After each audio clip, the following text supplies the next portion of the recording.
Dishonored 2 had a lot to live up to since Dishonored 1 is the best game ever made, and it delivered with flying colors and flying guards.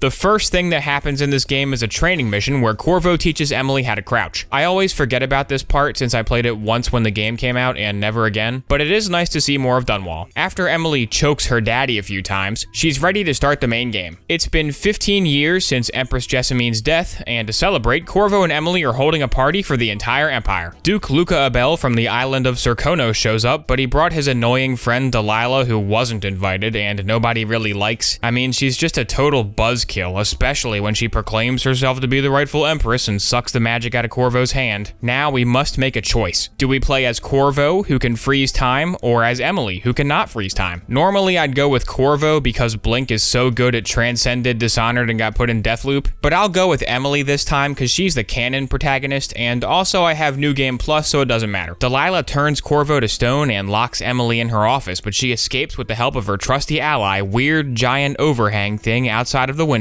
I don't know what these things are called, but every building in Dunwall has them. She then witnesses the death of beloved character Captain, I want to say Marshall? Murphy? Oh, Mayhew, of course. She's so memorable. How could I forget? Remember when she opened that door? Ah, good times. And when she got stabbed?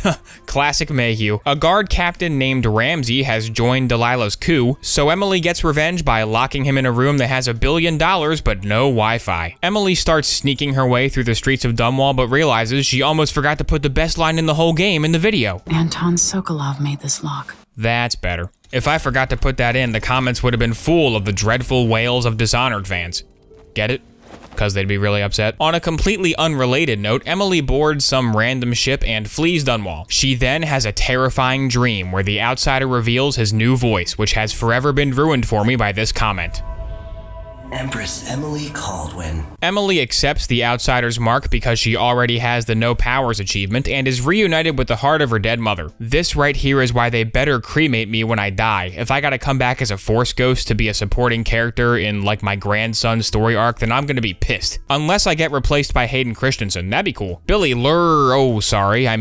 Megan Foster takes Emily to Karnaca, where she must hunt down the members of Delilah's conspiracy one by one. She starts by visiting the streets of Karnaca to get a feel for the place and learns that times are tough for the working class, the city has a bloodfly problem, and that all the guards will execute her on sight. Undeterred by that slight inconvenience, she takes a ride out to the Addermeyer Institute. This place used to be a nice hospital, but the Duke shut it down because he saw a post on Facebook about how vaccines give you 5G. The only doctor left is Dr. Hypatia, who the Duke keeps around because she's pretty good at transforming into an alternate ego and assassinating people. Emily stealths,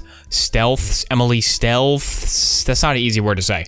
Emily sneaks into Hypatia's office and finds a guy who's pretty much just a blood texture. He tells her how to cure Hypatia's sickness, so Emily scrounges up some mudcrab chitin and vampire dust and brews a potion of cure disease. By the outsider, it looks like vaccines do work. I can't believe I was fooled by that text-to-speech video with 12 views. The next mission is the Clockwork Mansion. Sorry, I don't want the outsider to hear me say that. He might start getting ideas. Kirin Jindosh is the Duke's grand inventor, and he's gonna build an army of General Grievous unless Emily can stop him. Before you get to Jindosh's house, you have to go through the Lower Aventa district.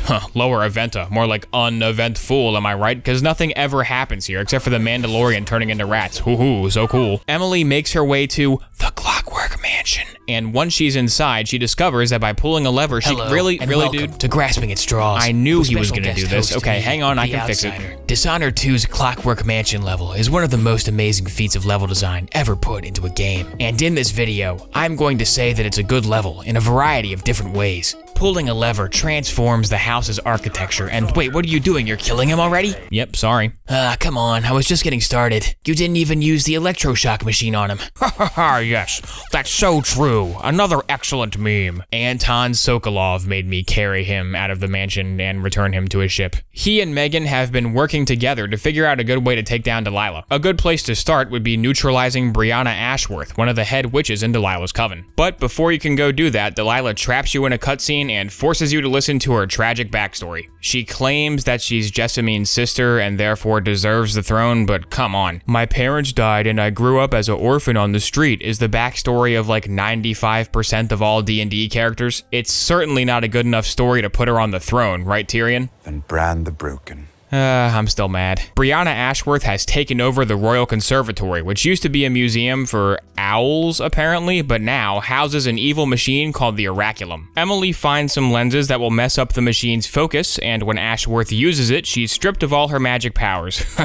What an idiot. You'll never catch me being stripped of my magic powers. I hope you bought an op because it's time for the Dust District. This neighborhood has been torn apart by a vicious gang war between the Overseers and the Howlers. The Overseers are religious fanatics who believe that if you aren't an atheist, you should be shot, and the Howlers are those guys that make those really annoying howling darts that are in some of the booby traps, so they're both pretty bad. Emily has to choose a side to help, or she can also not, but it is just faster to blink up to the head Overseer's office and stab him real quick, so that's what I usually do. Whoever Emily helps gives her the solution to the Jindosh lock, a devious riddle that you can technically solve yourself if you've got nothing else scheduled for this week. With the riddle defeated, Emily makes her way to the dilapidated old mansion of Aramis Stilton. Wait, where'd my powers go?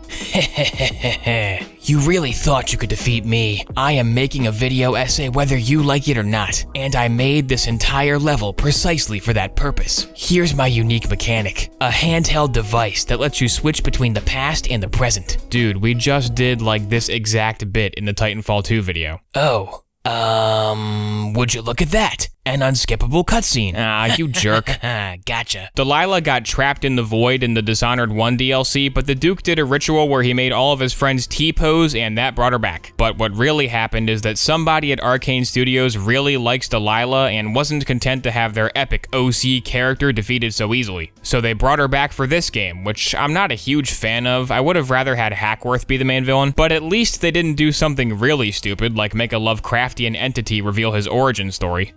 Oh. Emily wraps up things in Karnaca by getting rid of the Duke. He has an exact body double, which makes getting rid of him super easy. Hey boss. Yes, what is it? Fake Duke says what? What? You heard the man. He's the fake Duke. Take him away, boys. Delilah's spirit is also being stored here because why not? And Emily uploads it into the heart, which releases Jessamine's spirit once and for all. I can feel a great age and All that's left now is for Emily to return to Dunwall and retake her throne. Megan takes you there, and if you've behaved yourself, she tells you about her secret past. She was Billy Lurk the whole time, which means that if you kill her, the storyline of Death of the Outsider can't happen.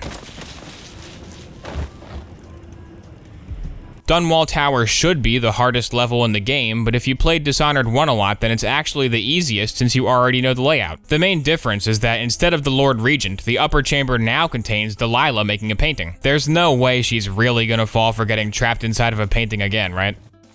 Oh my god, that's the non-lethal method again. Alright, I'm just gonna kill her and save her the embarrassment. Finally, Emily frees Corvo. Or not. The ending slides change depending on your actions throughout the game. There's a bunch of different stuff that affects the ending you get, but the main difference is whether or not Emily has good posture when sitting on the throne. So that's Dishonored 2 for you. Maybe someday they'll make Dishonored 3, but until then, if anybody has a build of the Dishonored dev tools they showed during that NoClip documentary, then please leak them online. I'm so desperate for more Dishonored content. I'll even play the unfinished prototype levels. Please just give them to me. I'm begging you. I need more Dishonored.